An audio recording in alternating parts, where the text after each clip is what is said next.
Hello classmates, this is Patty Myers and I'm here to talk about the specialty group for wives of people that are suffering with sexual addiction or infidelity.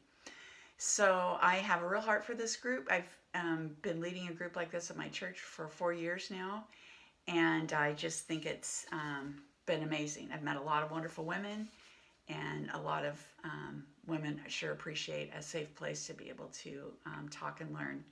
So why do we need this group? Well, women who face sexual betrayal, they often blame themselves. They think that their husbands or partners wouldn't act out sexually if they were different, if they were prettier or thinner or um, more involved in the relationship. They tend to blame themselves, and sometimes, unfortunately, their spouses or their partners are involved in something called gaslighting, which, in order to deflect attention from themselves and their behaviors, they often blame their spouses, calling them jealous or that they're imagining things, or just be as misleading as possible to deflect. And churches sometimes aren't very helpful. Sometimes they will encourage marriage counseling and more time together and things like that, which really aren't the core issue for spouses in order to heal.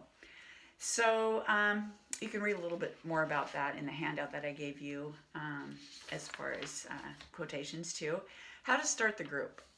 So the way that I recommend starting the group is through your local church, especially if it's a good sized church.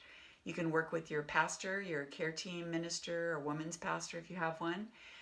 It's real important to want to get them on board, because once they are on board and understand the impact and how prevalent, unfortunately, sexual addiction is in society today, then they will be excited right along with you to get this group started.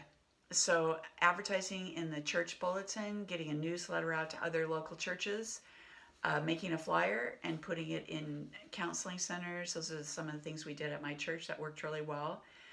You want to make sure and include the time and the place and a little bit about what the group is, because people can be confused about what that means. Yeah.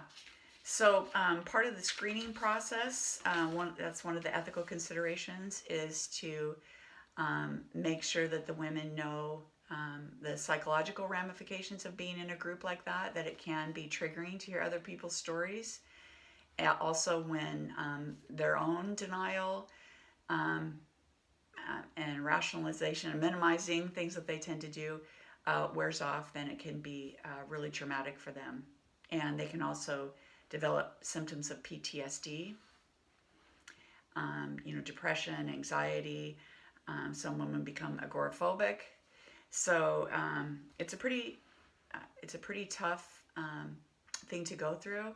So there definitely can be things that they need to know ahead of time as far as participating in a group like this. Confidentiality is really key for these people, because many times a spouse that's acting out sexually that is exposed may lose job, may lose respect within their community, and that needs to come out in their time through their own recovery process.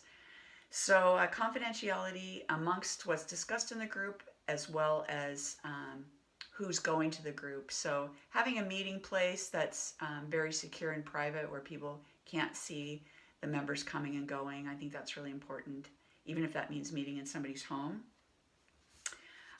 You also want to, for ethical considerations, explain what the group's going to be like, the format of the group, what curriculum you're going to use. We have two books that we like to use. One is Meg Wilson's Hope After Betrayal. The other one is called Intimate Treason by Claudia Black. They're both excellent books.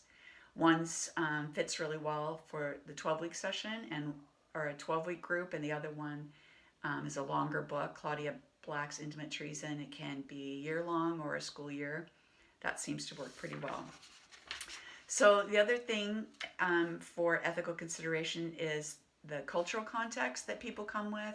what kind of relationship they're in. Are they married? Are they cohabitating? Are they heterosexual, homosexual, that kind of thing. It's really important for the group leader to be able to understand and empathize with the different situations that the members find themselves in, as well as their cultural background, their ethnicity, and how they view marriage, how they view disclosure, and talking about this issue with other people. So those are things to consider.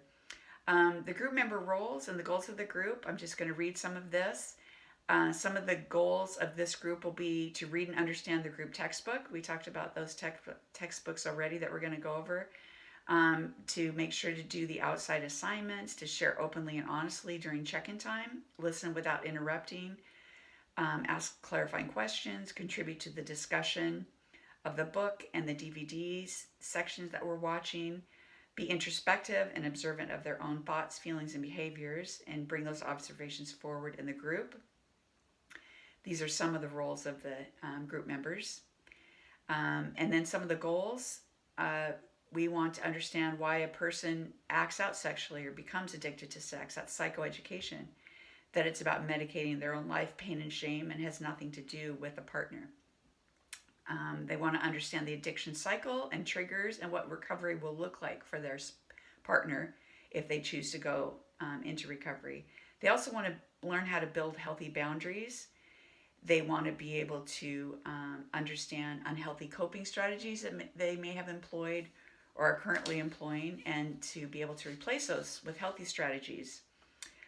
Learn how to practice good self-care, and also understand the traumatic nature of disclosure and how to process those emotions, how to feel the feelings, and take responsibility for the difficult emotions that they're going to experience and have experienced. And also practical things like sexually transmitted infection testing, financial security planning, and physical safety.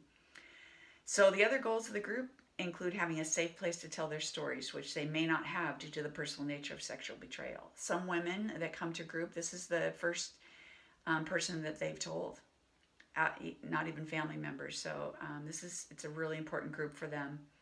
And then finally, they want to be able to take what they've learned in the group about themselves, their coping strategies, their partners, and take them into the relationships outside of the group. So what's our group meeting format? We want to start the group with prayer if that's possible, if everybody in the group is in agreement.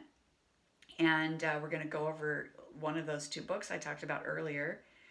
We're going to also, after we do, we're going to do a short reading from a book called The Language of Letting Go by Melody Beatty.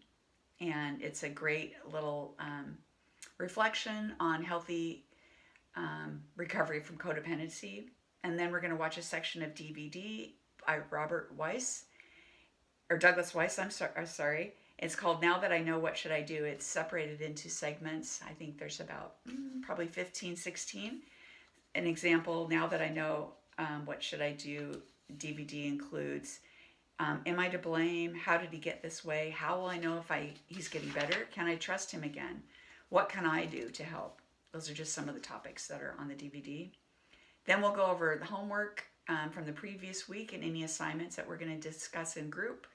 And then go over the current chapter. And finally, questions, comments from the members and group leader. So you can read a little bit about the weekly curriculum and what we're going to cover in my handout. And the theoretical basis, cognitive behavioral therapy, we're going to use solution-focused therapy and narrative therapy. So I hope you will consider offering this group in the future at your local church, if you so desire. If you have any questions, you can ask me.